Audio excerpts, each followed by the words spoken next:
أشهد أن لا إله إلا الله وحده لا شريك له وأشهد أن محمدا عبده ورسوله أما بعد فأعوذ بالله من الشيطان الرجيم بسم الله الرحمن الرحيم الحمد لله رب العالمين الرحمن الرحيم مالك يوم الدين إياك نعبد وإياك نستعين اهدنا الصراط المستقيم صراط الذين أنعمت عليهم غير المغضوب عليهم ولا الضالين.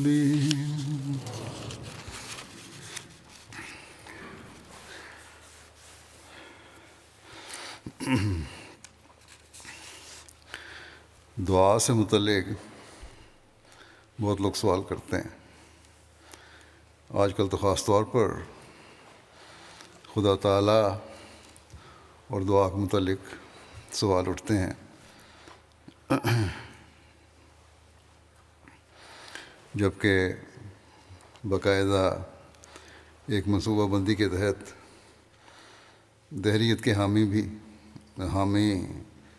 بھرپور حملہ خدا تعالیٰ کی ذات پر اور مذہب پر کر رہے ہیں. مختلف ذریعوں سے انسان کو خدا اور مذہب سے دور کرنے کی کوشش کی جا رہی ہے. شیطان انسان سے ہمدردی کا لبادہ اوڑھ کر اسے دین اور خدا تعالیٰ سے دور کرنے کی کوشش کر رہا ہے. ایسے حالات میں ہمارے لوگوں پر بھی بعض جگہ اور بعض دفعہ یہ شیطانی خیالات اثر ڈال دیتے ہیں، یا دنیا داروں اور مذہب کے خلاف چلنے والوں کی باتیں انہیں مذہب کے بارے میں اور خدا تعالیٰ کے بارے میں، عبادت کے بارے میں بے چینیاں پیدا کرنی شروع کر دیتی ہیں. شبہات دل میں پیدا ہونے شروع ہو جاتے ہیں جو کم علم ہوتے ہیں. اگر کبھی کسی ابتلا سے گزرے یا ناکامیوں کا سامنا کرنا پڑا تو کمزور ایمان والوں اور کم علم والوں کو فوراً یہ خیال آنے لگ جاتا ہے کہ یا تو مذہب غلط ہے جس پر ہم لوگ قائم ہیں، اور اصل میں اس کی کوئی حقیقت نہیں ہے، یا خدا تعالیٰ کی ذات ایسی نہیں کہ رحم کرتے ہوئے دعائیں سنیں اور ہمیں اس ابتلا اور امتحان سے نکالے، یا خدا تعالیٰ نے نعوذ باللہ ہم پر ظلم کیا ہے جو ہم اس حالت سے گزر رہے ہیں. باوجود دعاؤں کے ہماری پریشانیاں دور نہیں ہو رہی. غرض کہ اس قسم کے بہت سے سوال بعض ذہنوں میں اٹھتے ہیں، خاص طور پر ان کے جن کی نظر صرف دنیاوی چیزوں پر رہتی ہے. بعض لوگ مجھے بھی لکھ دیتے ہیں یا اپنے حالات بتاتے ہوئے سوال پوچھ رہے ہوتے ہیں، تو لگ رہا ہوتا ہے کہ ان کے دلوں میں اللہ تعالیٰ کی ذات پر وہ ایمان نہیں جو ہونا چاہیے، اور جس ماحول میں وہ رہ رہے ہیں اس میں رہتے ہوئے ذرا سا بھی ابتلا ان پر آئے تو منفی سوچیں پیدا ہو جاتی ہیں. یا شکوک سر ابھارنے لگ جاتے ہیں۔ حالانکہ چاہیے تو یہ کہ اپنی حالتوں پر غور کریں، دیکھیں کہ ہم کس حد تک اللہ تعالیٰ کا حق ادا کرنے کی کوشش کر رہے ہیں، کس حد تک ہم اپنی عبادتوں کو سنوار کر ادا کرنے کی کوشش کر رہے ہیں، کس حد تک ہم نے اپنی دعاؤں کے معیار کو اونچا کیا ہے۔ اللہ تعالیٰ پر ایمان کی ہماری کیا حالت ہے؟ بہرحال آج میں دعا کے مضمون کو حضرت مسیح موعود علیہ السلام کی ارشاد کی روشنی میں بیان کروں گا۔ حضرت مسیح موعود علیہ السلام کی تحریرات اور ارشادات میں اس بارے میں بہت کچھ ہمیں نظر آتا ہے، لٹریچر میں موجود ہے۔ بہرحال چند باتیں بیان کروں گا جس سے دعا کی حقیقت، اس کے آداب، ہماری ذمہ داری، اس کی ضرورت اور اللہ تعالیٰ پر یقین کے بارے میں کچھ وضاحت ہوتی ہے، بلکہ وضاحت یقینی طور پہ ہوتی ہے۔ اس طرح توجہ دلاتے ہوئے کہ ہمیں اچھے حالات میں بھی اللہ تعالیٰ کی عبادت اور دعاؤں کی طرف توجہ رکھنی چاہیے تاکہ مشکلات میں بھی ہماری دعائیں سنی جائیں۔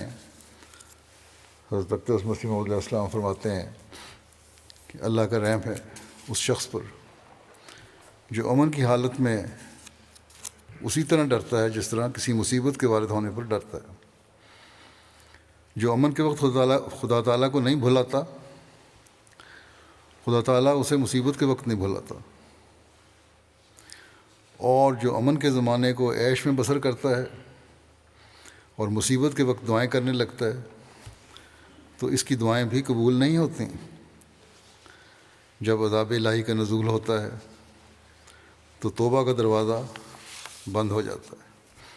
بس کیا ہی سعید وہ ہے جو عذاب الہی کے نزول سے پیشتر دعا میں مصروف رہتا ہے، صدقات دیتا ہے اور امر الہی کی تعظیم اور خلق اللہ پر شفقت کرتا ہے، اپنے اعمال کو سنوار کر بجا لاتا ہے۔ یہی سعادت کے نشان ہیں۔ فرمایا درخت اپنے پھلوں سے پہچانا جاتا ہے، اسی طرح سعید اور شقی کی شناخت بھی آسان ہوتی ہے۔ بس ایک حقیقی مومن کا یہ کام ہے کہ اپنے اچھے حالات میں خدا تعالیٰ کے حق کو اور اس کی مخلوق کے حق کو کبھی نہ بھولے، اور اگر وہ یہ حق ادا کر رہا ہے تو پھر مشکلات کے دور سے خدا تعالیٰ اسے خود نکالتا ہے، اس کی دعائیں قبول کرتا ہے۔ بس یہ بنیادی نقطہ ہے کہ ہمیں کبھی اپنی عبادتوں اور دعاؤں میں سست نہیں ہونا چاہیے۔ دنیاوی مصروفیات ہمیں اللہ تعالیٰ کے حق ادا کرنے سے محروم کرنے والی نہ ہوں۔ پھر اس بات کی وضاحت فرماتے ہوئے کہ خدا تعالیٰ سے مانگتے وقت کیا حالت ہونی چاہیے اور اس کے کیا آداب ہیں، اور یہ آداب خود اللہ تعالیٰ نے ہمیں کس طرح سکھائے ہیں۔ حضرت مسیح علیہ السلام فرماتے ہیں خدا تعالیٰ سے مانگنے کے واسطے ادب کا ہونا ضروری ہے، اور عقل مند جب کوئی شے بادشاہ سے طلب کرتے ہیں تو ہمیشہ ادب کو مد نظر رکھتے ہیں۔ اسی لیے سورہ فاتحہ میں خدا تعالیٰ نے سکھایا ہے کہ کس طرح مانگا جاوے، اور اس میں سکھایا ہے کہ الحمدللہ رب العالمین، یعنی سب تعریف خدا کو ہی ہے جو رب ہے سارے جہان کا۔ سب سے پہلے اللہ تعالیٰ کی تعریف کرو۔ الرحمن ہے یعنی بلا مانگے اور سوال کیے دینے والا ہے۔ پھر الرحیم ہے یعنی انسان کی سچی محنت پر ثمرات حسنہ مرتب کرنے والا ہے۔ سچی محنت یہ غور کرنے والا لفظ ہے۔ رحیم ہے اللہ تعالیٰ، سچی محنت پر پھل عطا فرماتا ہے، اور سچی محنت کے معیار وہ ہیں جو اللہ تعالیٰ نے خود بیان فرمائے ہیں کہ ایک جہاد کرنا پڑتا ہے اللہ تعالیٰ کی راہ میں۔ پھر فرمایا مالک یوم الدین، جزا سزا اسی کے ہاتھ میں ہے، چاہے رکھے چاہے مارے، اور جزا سزا آخرت کی بھی اور اس دنیا کی بھی اس کے ہاتھ میں ہے۔ صرف یہ نہیں کہ آخرت کی جزا سزا، اس دنیا میں بھی جو کام ہوتے ہیں ان کے فیصلے بھی اللہ تعالیٰ کے ہاتھ میں ہیں۔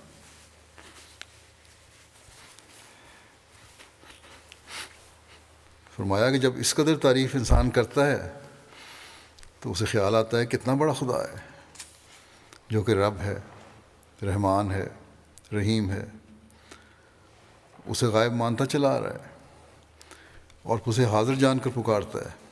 یہ باتیں تو غائب کی ہیں، پھر یہ سمجھتا ہے کہ اللہ تعالیٰ حاضر ہے، اور حاضر جان کر کیا پکارتا ہے؟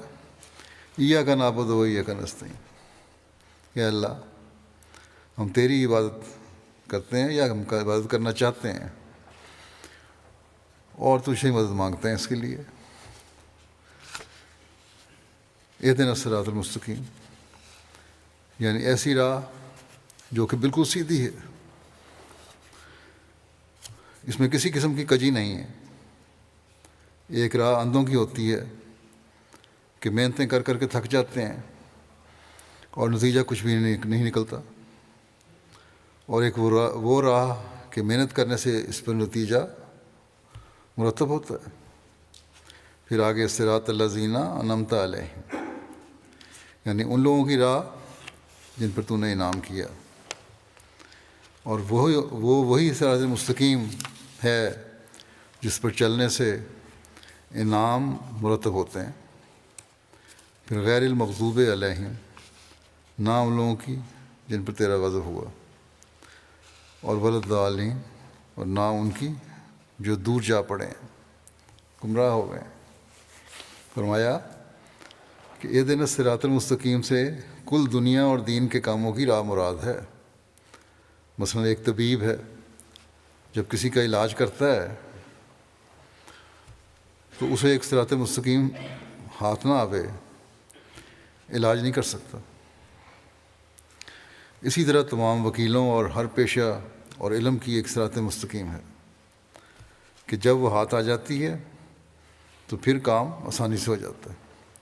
اس لیے دنیاوی کاموں میں بھی صراط مستقیم کی تلاش ہونی چاہیے، اور وہ اسی صورت میں ہو سکتی ہے جب اللہ تعالیٰ سے تعلق ہو۔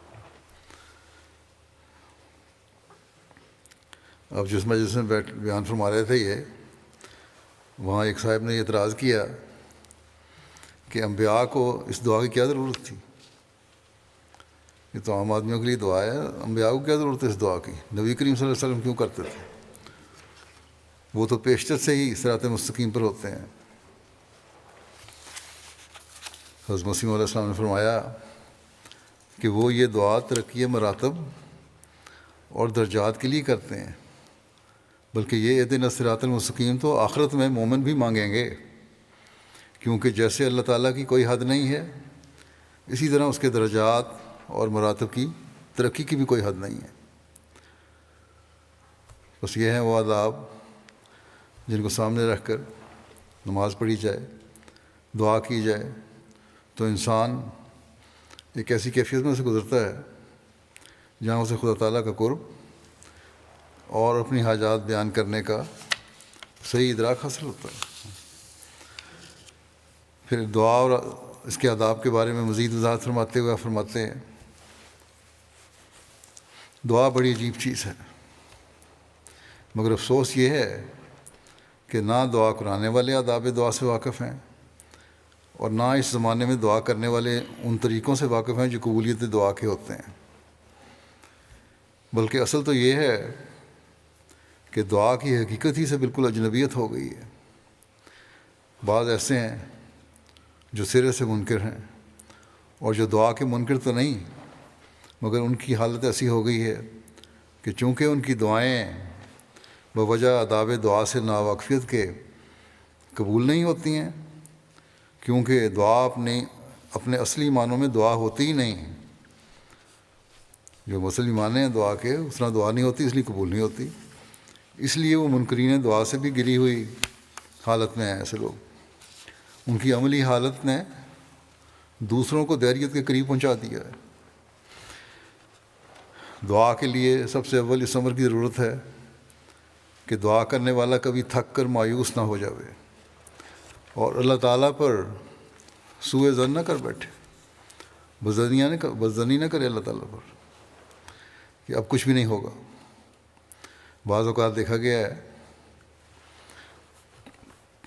کہ اس قدر دعا کی گئی کہ جب مقصد کا شگوفہ سرسبز ہونے کے قریب ہوتا ہے تو دعا کرنے والے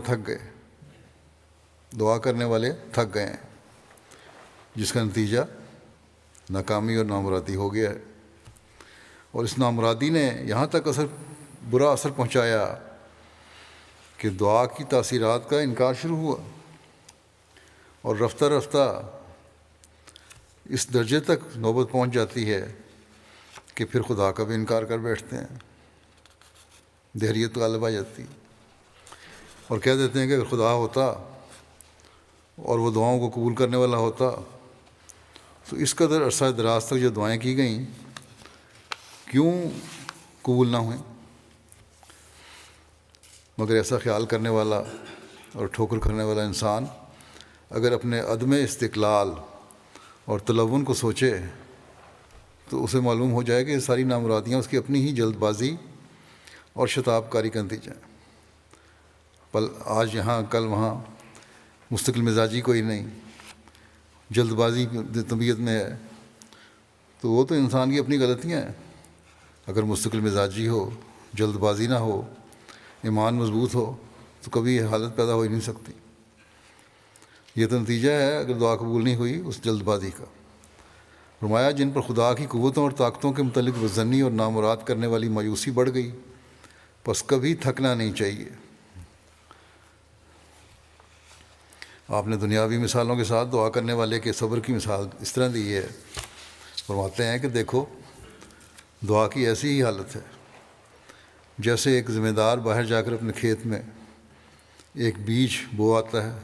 اب بظاہر تو یہ حالت ہے کہ اس نے اچھے بھلے اناج کو مٹی کے نیچے دبا دیا. اس وقت کوئی کیا سمجھ سکتا ہے کہ یہ دانہ ایک عمدہ درخت کی صورت میں نشو و نما پا کر پھل لائے گا؟ باہر کی دنیا اور خود ذمہ دار بھی نہیں دیکھ سکتا کہ یہ دانہ اندر ہی اندر زمین میں ایک پودے کی صورت اختیار کر رہا ہے. مگر حقیقت یہی ہے کہ تھوڑے دنوں کے بعد وہ دانہ گل کر اندر ہی اندر پودا بننے لگتا ہے اور تیار ہوتا رہتا ہے یہاں تک کہ اس کا سبزہ اوپر نکل آتا ہے. بیج کی ایک خاص خصوصیت ہے، پہلے اس کی جڑیں نکلتی ہیں، جڑیں زمین میں پیوست ہو جاتی ہیں، پھر باہر کونپلیں نکلنی شروع ہوتی ہیں، اور دوسرے لوگ بھی اس کو دیکھ سکتے ہیں. اب دیکھو وہ دانہ جس وقت سے زمین کے نیچے ڈالا گیا دراصل اسی ساتھ سے وہ پودا بننے کی تیاری کرنے لگ گیا تھا، مگر ظاہر بین نگاہ اس سے کوئی خبر نہیں رکھتی. اور اب جب کہ اس کا سبزہ باہر نکل آیا تو سب نے دیکھ لیا.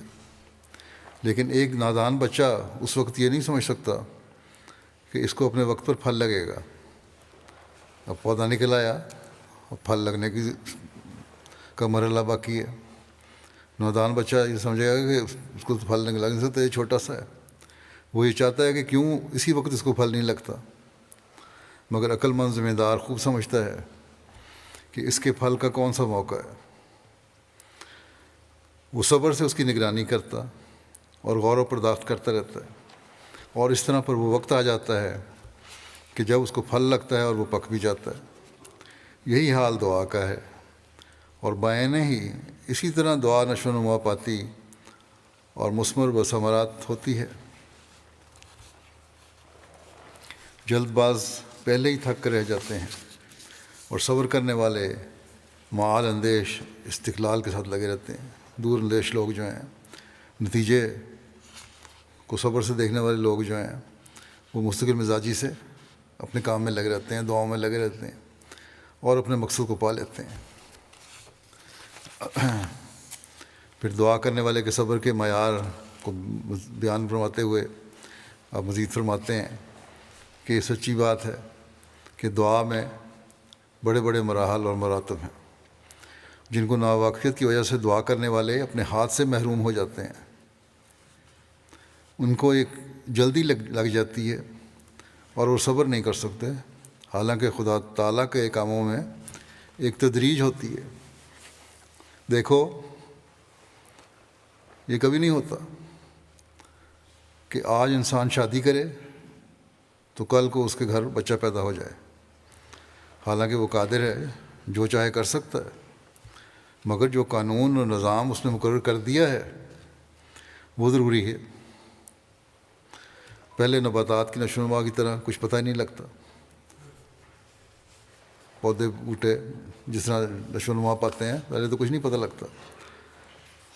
انسان کی یا کسی بھی جانور کی پیدائش کے وقت اب انسان کی مثال ہے کہ 4 مہینے تک تو کوئی یقینی بات نہیں کہہ سکتا. پھر کچھ حرکت محسوس ہونے لگتی ہے اور پوری میعاد گزرنے پر بہت بڑی تکالیف برداشت کرنے کے بعد بچہ پیدا ہو جاتا ہے. ڈاکٹر بھی اب 12 ہفتے کے بعد اسکین کر کے بتاتے ہیں کچھ. تو بچے کا پیدا ہونا باوجود سب ماڈرن ٹیکنالوجی کے صحیح پتہ لگتا ہے ڈاکٹروں کو، اور وہی اس وقت اسکین کرتے ہیں جب 12 ہفتے گزر جاتے ہیں. اس زمانے میں جب آپ بیان کروا رہے ہیں اس وقت جتنی ٹیکنالوجی نہیں تھی، لیکن اس کے باوجود ایک قانون قدرت کے بارے میں آپ نے وضاحت فرمائی. فرمایا کہ بچے کا پیدا ہونا ماں کا بھی ساتھ ہی پیدا ہونا ہوتا ہے. پھر جو پیدا ہوتا ہے تو ساتھ ہی یہ نہیں ہے کہ آرام سے پیدا ہو گیا، ماں کا بھی نئے سرے سے پیدا ہونا ہوتا ہے. فرمایا کہ مرد شاید ان تکالیف اور مصائب کا اندازہ نہ کر سکیں جو اس مدت حمل کے درمیان عورت کو برداشت کرنی پڑتی ہے، مگر یہ سچی بات ہے کہ عورت کی بھی ایک نئی زندگی ہوتی ہے. اب غور کرو کہ اولاد کے لیے پہلے ایک موت خود اس کو قبول کرنی پڑتی ہے، تب کہیں جا کر وہ اس کی خوشی دیکھتی ہے.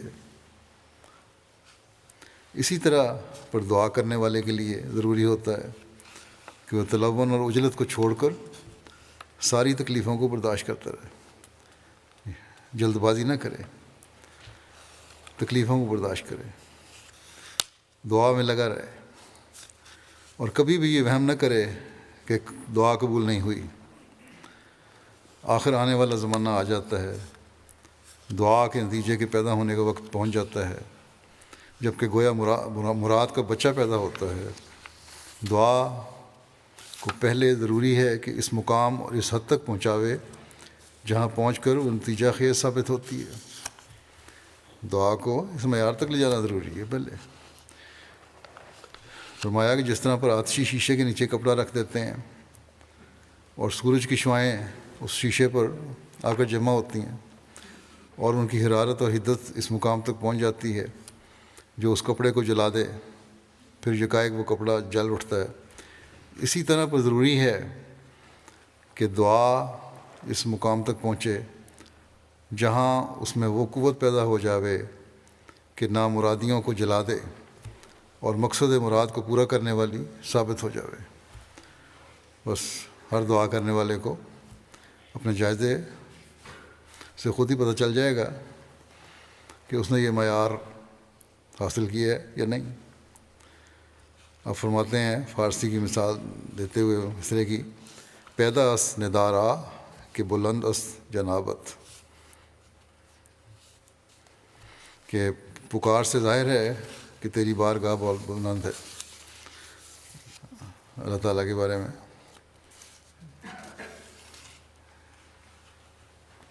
فرمایا کہ مدت دراز تک انسان کو دعاؤں میں لگے رہنا پڑتا ہے، آخر خدا تعالیٰ ظاہر کر دیتا ہے. میں نے اپنے تجربے سے دیکھا ہے اور گزشتہ راست بازوں کا تجربہ بھی اس پر شہادت دیتا ہے کہ اگر کسی معاملے میں دیر تک خاموشی کرے تو کامیابی کی امید ہوتی ہے کہ دعاؤں کو مزید موقع مل رہا ہے تو اللہ تعالیٰ کامیابی عطا فرمائے گا. لیکن جس عمر میں جلدی جواب مل جاتا ہے، اگر کسی نے جواب نامہ ملا ہے تو پھر وہ کام ہونے والا نہیں ہوتا۔ فرمایا کہ عام طور پر ہم دنیا میں دیکھتے ہیں کہ ایک سائل جب کسی کے دروازے پر مانگنے کے لیے جاتا ہے اور نہایت اضطراب اور عاجزی سے مانگتا ہے اور کچھ دیر تک جھٹکیاں کھا کر اپنی جگہ سے نہیں ہلتا، گھر والا اس کو ڈانٹتا ہے، جھٹکیاں دیتا ہے، لیکن وہ اپنی جگہ سے نہیں ہلتا اور سوال کیے جاتا ہے، تو آخر اس کو یعنی گھر والے کو بھی کچھ شرم آئی جاتی ہے، خواہ کتنا ہی بخیل کیوں نہ ہو، پھر بھی کچھ نہ کچھ سائل کو دے ہی دیتا ہے۔ تو کیا دعا کرنے والے کے ایک معمولی سائل جتنا بھی استقلال نہیں ہونا چاہیے؟ خدا تعالیٰ جو کریم ہے اور حیا رکھتا ہے، اور جب دیکھتا ہے کہ اس کا عاجز بندہ ایک عرصے سے اس کے آستانے پر گرا ہوا ہے، تو کبھی اس کا انجام بد نہیں کرتا۔ جیسے ایک حاملہ عورت 4-5 ماہ کے بعد کہے کہ اب بچہ پیدا کیوں نہیں ہوتا، اور اس خواہش میں کوئی مثبت دوائی کھا لے، تو اس وقت کیا بچہ پیدا ہوگا؟ ضائع ہو جائے گا بچہ، یا ایک مایوسی بخش حالت میں وہ خود مبتلا ہو جائے گی۔ اسی طرح جو شخص قبل از وقت جلدی کرتا ہے وہ نقصان ہی اٹھاتا ہے، اور نہ نیا نقصان اٹھاتا ہے بلکہ ایمان کو بھی صدمہ پہنچ جاتا ہے۔ بعض ایسی حالت میں دہریہ ہو جاتے ہیں۔ فرماتے ہیں کہ ہمارے گاؤں میں ایک نجار تھا، ترکھان تھا، اس کی عورت بیمار ہوئی اور آخر وہ مر گئی۔ اس نے کہا اگر خدا ہوتا تو میں نے اتنی دعائیں کی تھیں وہ قبول ہو جاتی اور میری عورت نہ مرتی۔ اس طرح پر وہ دہریہ ہو گیا۔ فرمایا لیکن سعید اگر اپنے صدق اور اخلاص سے کام لے تو اس کا ایمان بڑھتا اور سب کچھ ہو بھی جاتا ہے۔ زمین کی دولتیں خدا تعالیٰ کے آگے کیا چیز ہیں؟ وہ ایک دم میں سب کچھ کر سکتا ہے۔ فرمایا کیا دیکھا نہیں کہ اس نے اس قوم کو جس کو کوئی جانتا بھی نہ تھا بادشاہ بنا دیا۔ عرب کے بدو کیا تھے، لوگ کیا تھے، دنیا میں حکومت کی انہوں نے، اور بڑی بڑی سلطنتوں کو ان کا تابع فرمان بنا دیا اور غلاموں کو بادشاہ بنا دیا۔ انسان اگر تقوی اختیار کرے، خدا تعالیٰ کا ہو جاوے، تو دنیا میں اعلیٰ درجے کی زندگی ہو، مگر شرط یہی ہے کہ صادق اور جواں مرد ہو کر دکھائے، دل متزلزل نہ ہو اور اس میں کوئی آمیزش ریاکاری اور شرک کی نہ ہو۔ ابراہیم علیہ السلام میں وہ کیا بات تھی جس نے ان کو ابو الملت اور ابو الحنفاء قرار دیا، اور خدا تعالیٰ نے اس کو اس قدر عظیم شان برکتیں دیں کہ شمار میں نہیں آ سکتی۔ یہی صدق اور اخلاص تھا۔ دیکھو ابراہیم علیہ السلام نے ایک دعا کی تھی کہ اس کی اولاد میں سے عرب میں ایک نبی ہو، پھر کیا وہ اسی وقت قبول ہو گئی؟ ابراہیم کے بعد ایک عرصے دراز تک کسی کو خیال بھی نہیں آیا کہ اس دعا کا کیا اثر ہوا، لیکن رسول اللہ صلی اللہ علیہ وسلم کی بعثت کی صورت میں وہ دعا پوری ہوئی، اور پھر کس چاند کے ساتھ پوری ہوئی۔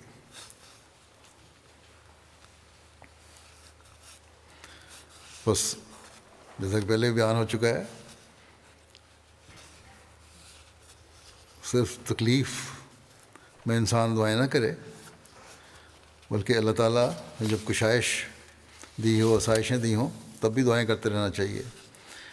اس بات کی وضاحت فرماتے ہوئے کہ دعا کی قبولیت کے لیے جسم اور روح کا آپس میں تعلق ہونا چاہیے، اور کیسا تعلق ہونا چاہیے؟ حضرت مسیح علیہ السلام فرماتے ہیں ظاہری نماز اور روزہ اگر اس کے ساتھ اخلاص اور صدق نہ ہو، کوئی خوبی اپنے اندر نہیں رکھتا۔ آئے نمازیں پڑھ لیں، روح نہیں پگھل رہی تو پھر کوئی فائدہ نہیں۔ جوگی اور سنیاسی بھی اپنی جگہ بڑی بڑی ریاستیں کرتے ہیں، اکثر دیکھا جاتا ہے کہ ان میں سے بعض اپنے ہاتھ تک سکھا دیتے ہیں۔ ہاتھ کھڑا کیا اور کھڑا ہی رکھا کئی دن، اور ہاتھ سوکھ جاتا ہے، بڑی بڑی مشقتیں اٹھاتے ہیں اور اپنے آپ کو مشکلات اور مصائب میں ڈالتے ہیں، لیکن کیا یہ تکالیف ان کو کوئی نور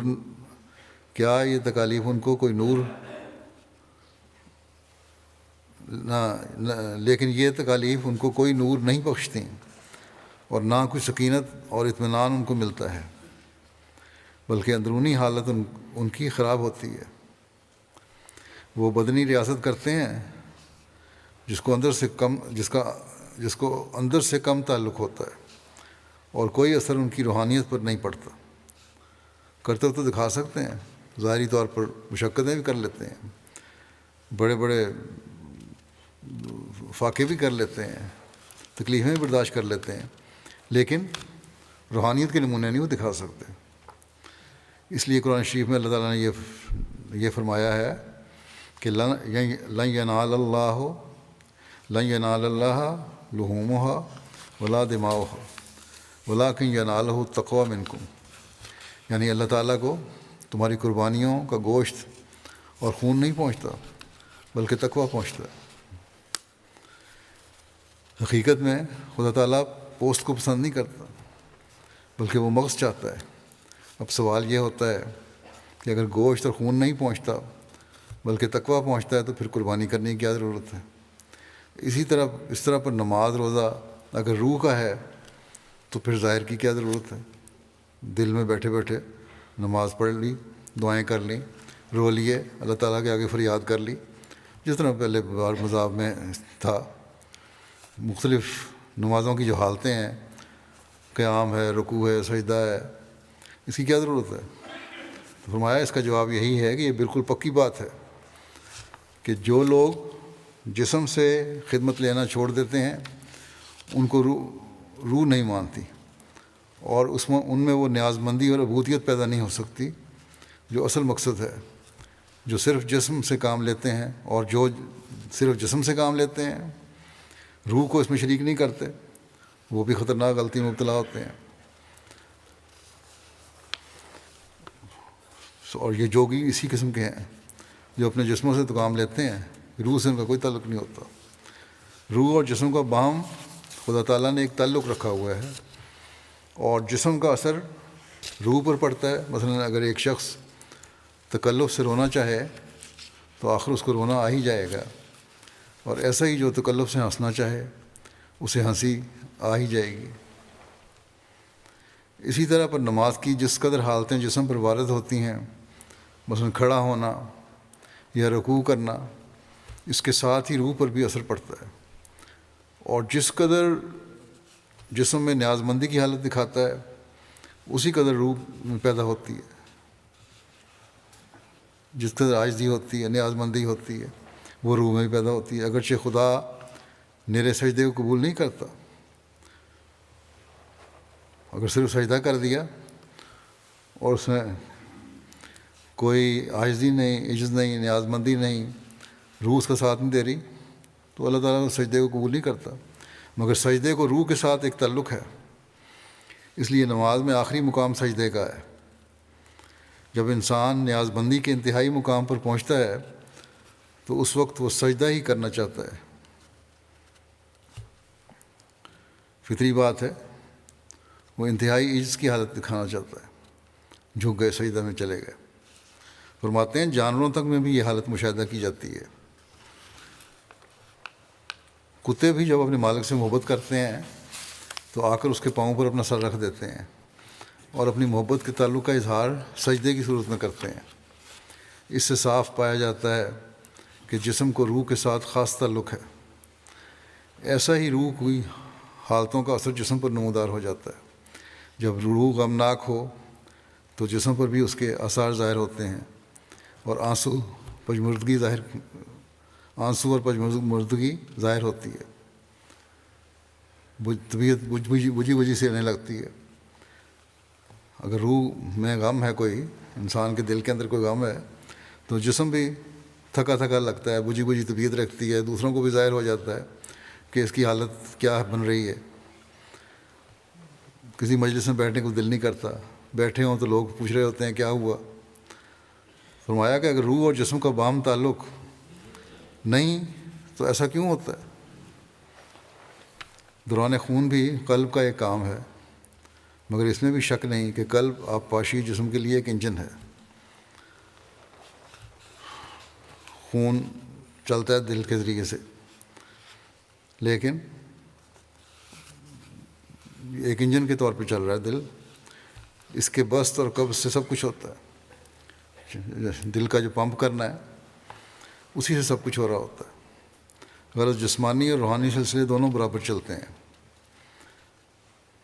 کبھی دل پھیلتا ہے پھر سکڑتا ہے، پھیلتا ہے سکڑتا ہے. وہی جو جسمانی نظام کو چلاتا ہے، خون کی گردش اس سے ہوتی ہے. کہتے ہیں جو جسمانی روحانی سلسلے، جسمانی اور روحانی سلسلے بھی اسی طرح چلتے ہیں برابر. روح میں جب عاجزی پیدا ہو جاتی ہے پھر جسم میں پیدا ہو جاتی ہے. اس لیے جب روح میں واقعہ میں عاجزی اور نیاز مندی ہو تو جسم میں اس کے آثار خود بخود ظاہر ہو جاتے ہیں. اور ایسا ہی جسم میں ایک الگ اثر پڑتا ہے تو روح بھی اس سے متاثر ہو ہی جاتی ہے. اس لیے ضروری ہے کہ جب خدا تعالیٰ کے حضور نماز میں کھڑے ہو تو چاہیے کہ اپنے وجود سے عاجزی اور ارادت مندی کا اظہار کرو. اگرچہ اس وقت یہ ایک قسم کا نفاق ہوتا ہے، اگر یہ تو نفاق ہے نا کہ دل نہیں چاہ رہا لیکن پھر بھی زبردستی عاجزی کا اظہار کرو، لیکن کرنا ہے کیونکہ رفتہ رفتہ اس کا اثر دائمی ہو جاتا ہے، عادت پڑ جاتی ہے، اور پھر روح اور جسم دونوں ایک ساتھ کام کرنا شروع کر دیتے ہیں. اور فرمایا اور واقعی روح میں وہ نیاز مندی اور فروتنی پیدا ہونے لگتی ہے. اور جب یہ حالت پیدا ہونی شروع ہوتی ہے تو انسان کو نماز میں پھر لذت بھی آنے لگتی ہے. صرف اپنے مطلب کے لیے وہ خدا تعالیٰ کے حضور نہیں جاتا، بلکہ خدا تعالیٰ سے تعلق اور محبت میں نمازوں کی طرف توجہ کرتا ہے. پھر مزید وضاحت فرماتے ہوئے آپ فرماتے ہیں بعض لوگ کہتے ہیں کہ ہم کو نمازوں میں لذت نہیں آتی، مگر وہ نہیں جانتے کہ لذت اپنے اختیار میں نہیں ہے، اور لذت کا معیار بھی الگ ہے. ایسا ہوتا ہے کہ ایک شخص اشد درجے کی تکلیف میں مبتلا ہوتا ہے مگر وہ اس تکلیف کو بھی لذت ہی سمجھ لیتا ہے.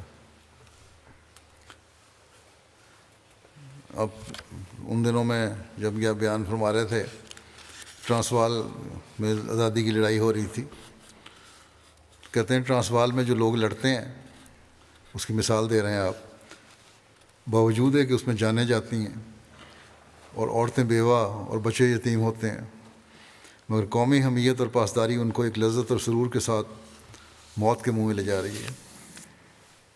قوم کے لیے وہ قربانی کر رہے ہیں، ان کی قومی حمیت اور پاسداری موت کے منہ میں خوشی کے ساتھ لے جاتی ہے. ادھر قوم ان کی محنتوں اور جاں فشانیوں کی قدر کر رہی ہے، جبکہ اغراض قومی متحد ہیں. اغراض تو ایک ہی ہیں، ایک فریق قربانیاں کر رہا ہے اور دوسرے ان کو انکریج کر رہے ہیں، ان کی قدر کر رہے ہیں. پھر ان کی محنتوں کی قدر کیوں ہوتی ہے؟ ان کے دکھ اور تکالیف کی وجہ سے، کیونکہ وہ دکھ اٹھا رہے ہیں اس لیے ان کی قدر ہوتی ہے. ان کی محنت اور جافشانی کے باعث ان کی قدر ہوتی ہے جو آزادی حاصل کرنے کے لیے تکلیفیں اٹھا رہے ہیں. غرض ساری لذت اور راحت دکھ کے بعد آتی ہے. اسی لیے قرآن شریف میں یہ قاعدہ بتایا ہے کہ ان مع العسر یسرا، اگر کسی راحت سے پہلے تکلیف نہیں تو راحت ہی نہیں رہتی. اسی طرح پر جو لوگ کہتے ہیں کہ ہم کو عبادت میں لذت نہیں آتی، ان کو پہلے اپنی جگہ سوچ لینا ضروری ہے کہ وہ عبادت کے لیے کس قدر دکھ اور تکالیف اٹھاتے ہیں. لذت نہیں آتی تو پہلے دیکھیں سوچیں کہ تکلیف اٹھائی انہوں نے کوئی عبادت کے لیے. جس قدر دکھ اور تکالیف انسان اٹھائے گا وہی تبدیل صورت کے بعد لذت ہو جاتا ہے. فرمایا کہ میری مراد ان دکھوں سے نہیں کہ انسان اپنے آپ کو بے جا مشقتوں میں ڈالے اور مالا یطاق تکالیف اٹھانے کا دعویٰ کرے، بلکہ مراد یہ ہے کہ وقت پہ نمازوں کی طرف کی پورے ان کے جس کے جو لوازمات ہیں اس کے ساتھ تیاری کر کے ادا کرنے کی کوشش کرے، اور نیند کو بھی قربان کرے، اور اپنے کاروباروں کو بھی قربان کرے، اور وقت پہ نماز ادا کرنے کی کوشش کرے. اللہ تعالیٰ کا خوف دل میں پیدا کرے. بعض لوگ ایسے بھی ہیں جو خود تو کسی قسم تکلیف اٹھاتے نہیں یا اٹھانا نہیں چاہتے، اور سمجھتے ہیں کہ دوسروں سے دعا کروا کر ان کے مسائل حل ہو جائیں گے۔ پوچھو ان سے، بعض دفعہ تو یہ جواب ہوتا ہے کہ 5 نمازیں بھی باقاعدگی سے نہیں پڑھتے۔ ایک دفعہ ایک بیٹے نے اپنے باپ کے لیے حضرت مسیح علیہ السلام کو دعا کی غرض سے کہا، اور یہ دعا کسی ذاتی غرض کے لیے نہیں تھی بلکہ اس کے دین کے لیے تھی۔ اس پر حضرت مسیح علیہ السلام نے فرمایا کہ توجہ سے تم دعا کرو، تم خود توجہ سے دعا کرو۔ باپ کی دعا جس طرح بیٹے کے لیے قبول ہوتی ہے اور بیٹے کی باپ کے واسطے قبول ہوا کرتی ہے۔ فرمایا اگر آپ بھی توجہ سے دعا کریں، اس شخص کو فرما رہے ہیں آپ کہ اگر آپ بھی توجہ سے دعا کریں تو اس وقت ہماری دعا کا بھی اثر ہوگا۔ خود دعا کرو گے تو پھر میری دعاؤں کا اثر ہوگا، نہیں تو کوئی نہیں ہوگا۔ بس دعائیں کروانے والے صرف دوسروں کی دعاؤں پر انحصار نہ کریں بلکہ خود بھی توجہ سے دعا کریں۔ عبادت میں لذت کے حاصل کرنے کے طریقے کے بارے میں بیان فرماتے ہوئے مزید فرماتے ہیں کہ یاد رکھو کہ جب انسان خدا تعالیٰ کے لیے اپنے محبوب چیزوں کو جو خدا کی نظر میں مکروہ اور اس کے منشا کے مخالف ہوتی ہیں چھوڑ کر اپنے آپ کو تکالیف میں ڈالتا ہے تو ایسی تکالیف اٹھانے والے جسم کا اثر روح پر بھی پڑتا ہے۔ کیا تکلیف اٹھانی ہے؟ پہلے آیا تھا نا کہ تکلیف اٹھانی چاہیے۔ وہ کس قسم کی تکلیفیں؟ جو مکروہ چیزیں ہیں، جو اللہ کی منشا کے مخالف ہیں، ان کو چھوڑو۔ ان سے تکلیف بھی پہنچتی ہے اور چھوڑنے سے تو چھوڑو۔ تو ایسی تکالیف اٹھانے سے والے جسم کا اثر روح پر پڑتا ہے اور وہ بھی اس سے متاثر ہو کر ساتھ ہی ساتھ اپنی تبدیلی میں لگتی ہے، یہاں تک کہ کامل نیاز مندی کے ساتھ آستانہ الوہیت پر بے اختیار ہو کر گر پڑتی ہے۔ اس طرح جب تکلیفیں اٹھاؤ گے، اللہ کی خاطر چھوڑو گے بعض چیزوں کو، تو روح پر اس کا اثر ہوگا، اور جب روح پر اس کا اثر ہوگا تو نمازوں میں، سجدے میں، رکوع میں وہ روح اللہ تعالیٰ کے حضور گرے گی۔ یہ طریق ہے عبادت میں لذت حاصل کرنے کا۔ فرمایا تم نے دیکھا ہوگا کہ بہت سے لوگ ہیں جو عبادت میں لذت کا یہ طریق سمجھتے ہیں کہ کچھ گیت گا لیے یا باجے بجا لیے اور یہی اس کی عبادت ہوگی۔ آنکھیں بند کر کے مراقبے میں چلے گئے تو سمجھتے ہیں یہی عبادت ہو گئی، یا گیت سن لیے وہی عبادت ہو گئی۔ فرمایا سے دھوکہ مت کھاؤ۔ یہ باتیں نفس کی لذت کا باعث تو ہوں مگر روح کے لیے ان میں لذت کی کوئی چیز نہیں۔ ان سے روح میں فروتنی اور انکسار کے جوہر پیدا نہیں ہوتے اور عبادت کا اصل منشا گم ہو جاتا ہے۔ فرمایا کہ طوائف کی محفلوں میں بھی ایک آدمی ایسا مزہ حاصل کرتا ہے تو کیا وہ عبادت کی لذت سمجھی جاتی ہے؟ یہ باریک بات ہے جس کو دوسری قومیں سمجھ ہی نہیں سکتی کیونکہ انہوں نے عبادت کی اصل غرض اور غایت کو سمجھا ہی نہیں۔ حضرت ابراہیم علیہ السلام کی وفا اور آپ اپنے آپ کو تکلیف میں خدا تعالیٰ کی خاطر ڈالنے اور اس کے نتیجے میں اللہ تعالیٰ کے سلوک کی مثال دیتے ہوئے فرماتے ہیں خدا تعالیٰ کا قرب حاصل کرنے کی راہ یہ ہے کہ اس کے لیے صرف دکھلایا جائے۔ حضرت ابراہیم علیہ السلام نے جو قرب حاصل کیا تو اس کی وجہ یہی تھی، چنانچہ فرمایا وہ ابراہیم الذی وفا، ابراہیم وہ ابراہیم ہے جس نے وفاداری دکھائی۔ خدا تعالیٰ کے ساتھ وفاداری اور صدق اور اخلاص دکھانا ایک موت چاہتا ہے۔ جب تک انسان دنیا اور اس کی ساری لذتوں اور شوقوں پر پانی پھیر دینے کو تیار نہ ہو جاوے اور ہر ذلت اور سختی اور تنگی خدا کے لیے گوارا کرنے کو تیار نہ ہو، یہ صفت پیدا نہیں ہو سکتی۔ بت پرستی یہی نہیں کہ انسان کسی درخت یا پتھر کی پرستش کرے، بلکہ ہر ایک چیز جو اللہ تعالیٰ کے قرب سے روکتی اور اس پر مقدم ہوتی ہے وہ بت ہے، اور اس قدر بت انسان اپنے اندر رکھتا ہے کہ اس کو پتہ بھی نہیں لگتا کہ میں بت پرستی کر رہا ہوں۔ بس جب تک خالص خدا تعالیٰ ہی کے لیے نہیں ہو جاتا اور اس کی راہ میں ہر مصیبت کی برداشت کرنے کے لیے تیار نہیں ہوتا، صدق اور اخلاص کا رنگ پیدا ہونا مشکل ہے۔ ابراہیم علیہ السلام کو جو یہ خطاب ملا یہ یوں ہی مل گیا تھا؟ نہیں، ابراہیم الذی وفا کی آواز اس وقت آئی جب کہ وہ بیٹے کی قربانی کے لیے تیار ہو گیا۔ اللہ تعالیٰ عمل کو چاہتا اور عمل ہی اس سے راضی ہوتا ہے، اور عمل دکھ سے آتا ہے۔ لیکن جب انسان خدا تعالیٰ کے لیے دکھ اٹھانے کو تیار ہو جاوے تو خدا تعالیٰ اس کو دکھ میں بھی نہیں ڈالتا۔ دیکھو ابراہیم علیہ السلام نے جب اللہ تعالیٰ کے حکم کی تعمیل کے لیے اپنے بیٹے کو قربان کر دینا چاہا اور پوری تیاری کر لی، تو اللہ تعالیٰ نے اس کے بیٹے کو بچا لیا۔ وہ آگ میں ڈالے گئے لیکن آگ میں ان پر کوئی اثر نہ کر سکی۔ اللہ تعالیٰ کی راہ میں تکلیف اٹھانے کو تیار ہو جاوے تو خدا تعالیٰ تکالیف سے بچا لیتا ہے۔ ہمارے ہاتھ میں جسم تو ہے، روح نہیں ہے۔ فرمایا ہمارے ہاتھ میں جسم تو ہے، روح نہیں، لیکن اس میں کوئی شک نہیں کہ روح کا تعلق جسم سے ہے اور جسمانی امور کا اثر روح پر ضرور ہوتا ہے۔ اس لیے یہ کبھی خیال نہ کرنا چاہیے کہ جسم سے روح پر کوئی اثر نہیں پڑتا۔ جس قدر اعمال انسان سے ہوتے ہیں وہ اسی مرکب صورت سے ہوتے ہیں، یعنی جسم اور روح دونوں کو ملانے سے۔ الگ جسم یا اکیلی روح کوئی نیک یا بد عمل نہیں کرتی۔ یہی وجہ ہے کہ جزا سزا بھی دونوں کو متعلقات کا لحاظ جزا سزا میں بھی دونوں کے متعلقات کا لحاظ رکھا گیا ہے۔ بعض لوگ اسی راز کو نہ سمجھنے کی وجہ سے اعتراض کر دیتے ہیں کہ مسلمانوں کو بہشت جسمانی ہے، حالانکہ وہ اتنا نہیں جانتے کہ جب اعمال کے صدور میں جسم ساتھ تھا تو جزا کے وقت الگ کیوں کیا جاوے۔ غرض یہ ہے کہ اسلام نے ان دونوں طریقوں کو جو افراط اور تفرید کے ہیں چھوڑ کر اعتدال کی راہ بتائی ہے۔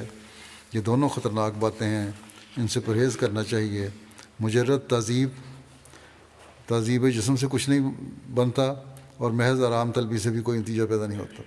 مشکلات میں ڈالنے سے جسم کو یہ کچھ نہیں بنتا، اور صرف آرام طلبی اگر کرو گے تو پھر بھی کوئی فائدہ نہیں ہوگا۔ روح اور جسم کو ملانا ضروری ہے۔ دعا کے زمانے میں بھی ابتلا آتے ہیں۔ حضرت مسیح علیہ السلام حضرت موسیٰ کی قوم کی مثال دیتے ہوئے کہ کس طرح ان پر ابتلا آئے اور لمبے ہوئے، فرماتے ہیں کہ ہر ایک کام کے لیے زمانہ ہوتا ہے، اور سعید اس کا انتظار کرتے ہیں۔ جو انتظار نہیں کرتا اور چشم زدن میں چاہتا ہے کہ اس کا نتیجہ نکل آوے، وہ جلد باز ہوتا ہے اور بامراد نہیں ہو سکتا۔ میرے نزدیک یہ بھی ممکن ہے اور ہوتا ہے کہ دعا کے زمانے میں ابتلا کے طور پر اور بھی ابتلا آ جاتے ہیں۔ جیسے حضرت موسیٰ علیہ السلام جب بنی اسرائیل کو فرعون کی غلامی سے نجات دلانے کے لیے آئے تو ان کو پہلے مصر میں فرعون نے یہ کام دیا ہوا تھا کہ وہ آدھا دن اینٹیں پتھا کریں اور آدھا دن اپنا کام کیا کریں۔ آدھا دن کی چھٹی ہوتی تھی ان کو، آدھا دن فرعون کا کام کرنا تھا۔ لیکن جب حضرت موسیٰ علیہ السلام نے ان کو نجات دلانے کی کوشش کی تو پھر شریروں کی شرارت سے بنی اسرائیل کا کام بڑھا دیا گیا۔ ان کو سزا کے طور پر یہ کیا ہوا، انہیں حکم ملا کہ آدھا دن تم اینٹیں پتھا کرو اور آدھا دن گھاس لایا کرو۔ وہ فرعون کے کام ہی ہوں گے، اپنے لیے کوئی وقت نہیں تھا ان کے پاس۔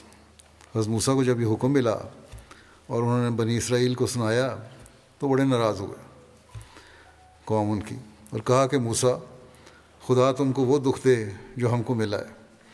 اور بھی انہوں نے موسیٰ علیہ السلام کو بد دعائیں دیں، مگر موسیٰ علیہ السلام نے ان کو یہی کہا کہ تم صبر کرو۔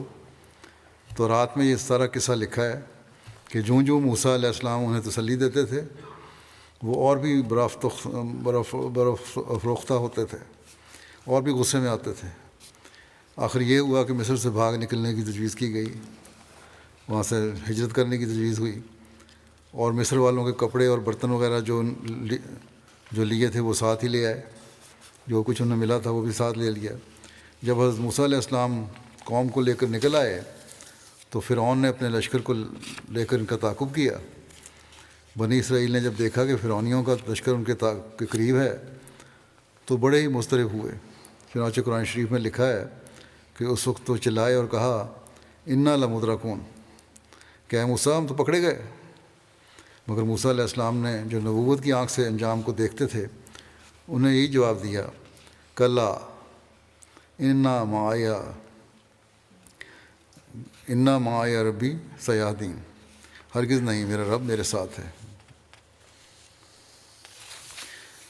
تورات میں لکھا ہے کہ انہوں نے یہ بھی کہا کہ کیا مصر میں ہمارے لیے قبریں نہ تھیں، اور یہ اضطراب اس وجہ سے پیدا ہوا کہ پیچھے فرعون کا لشکر اور آگے دریائے نیل تھا۔ وہ کہہ رہے تھے اگر مصر میں ہم رہتے تو وہاں بھی تو مرنا تھا، دفن ہو جاتے وہاں بھی۔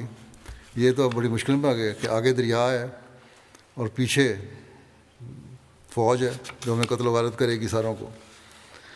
بڑے پریشان تھے۔ فرمایا کہ وہ دیکھتے تھے کہ نہ پیچھے جا کر بچ سکتے ہیں نہ آگے جا کر، مگر اللہ تعالیٰ قادر و مقتدر خدا ہے۔ دریائے نیل میں سے انہیں راستہ مل گیا اور سارے بنی اسرائیل آرام کے ساتھ پار ہو گئے، مگر فرعونیوں کا لشکر غرق ہو گیا۔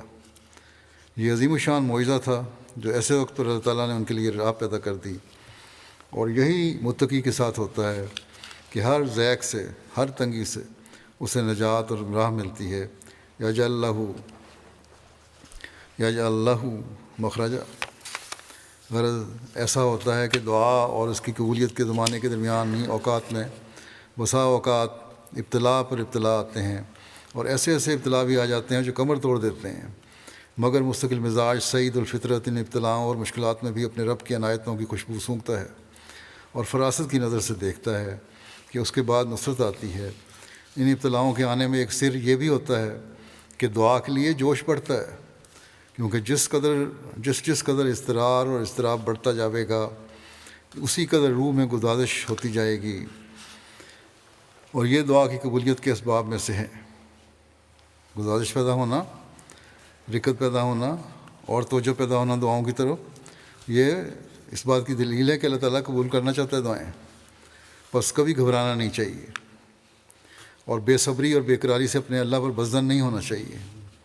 یہ کبھی بھی خیال نہ کرنا نہیں چاہیے کہ میری دعا قبول نہ ہوگی یا نہیں ہوتی۔ ایسا وہم، فرمایا کہ ایسا وہم اللہ تعالیٰ کی اس صفت سے انکار ہو جاتا ہے کہ وہ دعائیں قبول فرمانے والا ہے۔ اگر ایسی صورت پیدا ہو جائے اللہ تعالیٰ کے خلاف، تو پھر دہریت کی طرف قدم اٹھتے ہیں، اور آج کل تمام توجہ مذہب اور خدا تعالیٰ کے مخالفین کی، جیسا کہ میں نے کہا، اس طرف ہے کہ یہ دلوں میں ڈالا جائے کہ خدا تعالیٰ نے تمہیں کیا دیا، مذہب کا کیا فائدہ ہے، مذہب سست بناتا ہے، مذہب خیالی باتیں ذہنوں میں پیدا کرتا ہے۔ اور ایسے وقت میں ہر احمدی کا یہ کام ہے کہ اللہ تعالیٰ سے پختہ تعلق پیدا کرے، وقتی اور ضرورت کے وقت تعلق نہ ہو اور عبادت نہ ہو صرف، بلکہ سکون کے حالات میں، آسائش کے حالات میں بھی اللہ تعالیٰ سے تعلق ہو اور اپنی عبادتوں کی حفاظت ہو اور دعاؤں پر یقین ہو، اور بس یہی ایک احمدی کی ذمہ داری ہے، اور یہی بیت کا حق ادا کرنا ہے۔ حضرت اقدس مسیح موعود علیہ السلام فرماتے ہیں کہ ہماری جماعت کے لیے اس بات کی ضرورت ہے کہ ان کا ایمان بڑھے، خدا تعالیٰ پر سچا یقین اور معرفت پیدا ہو، نیک اعمال میں سستی اور کسل نہ ہو، کیونکہ اگر سستی ہو تو پھر وضو کرنا بھی ایک مصیبت معلوم ہوتا ہے۔ چاہے جائے کہ وہ تہجد پڑھے، تہجد کے لیے اٹھنا تو بڑی بات ہے، عام نمازوں کے لیے وضو کرنا بھی مشکل لگتا ہے۔ فرمایا اگر اعمال صالحہ کی قوت پیدا نہ ہو اور مسابقت الی الخیرات کے لیے جوش نہ ہو، نیکیوں میں بڑھنے کے لیے جوش نہیں ہے اگر تمہارے اندر، تو پھر ہمارے ساتھ تعلق پیدا کرنا بے فائدہ ہے۔ بس بڑی فکر کے ساتھ ہمیں اپنا تعلق اللہ تعالیٰ سے بڑھانے کی کوشش کرنی چاہیے، اور جب یہ حقیقی تعلق ہوگا تو دعاؤں کی قبولیت کے نظارے بھی ہم دیکھیں گے۔ اللہ تعالیٰ ہمیں اس کی توفیق بھی عطا فرمائے۔ ان دنوں میں خاص طور پر پاکستان کے احمدیوں کے لیے بہت دعا کریں، وہاں مشکلات زیادہ سے زیادہ پیدا کرنے کی کوشش کی جا رہی ہے احمدیوں کے لیے۔ اسی طرح الجزائر کے احمدیوں کے لیے بھی دعا کریں، وہاں بھی دوبارہ آج کل ان کو وبال آیا ہوا ہے، مشکلات پیدا کر رہے ہیں۔ اللہ تعالیٰ اسی طرح دوسری جگہوں پہ بھی جہاں جہاں احمدیوں کو مشکلات ہیں، اللہ تعالیٰ ہر جگہ ہر احمدی کو محفوظ رکھے، ہر پریشانی سے بچائے اور دشمن کو خائب و خاسر کرے۔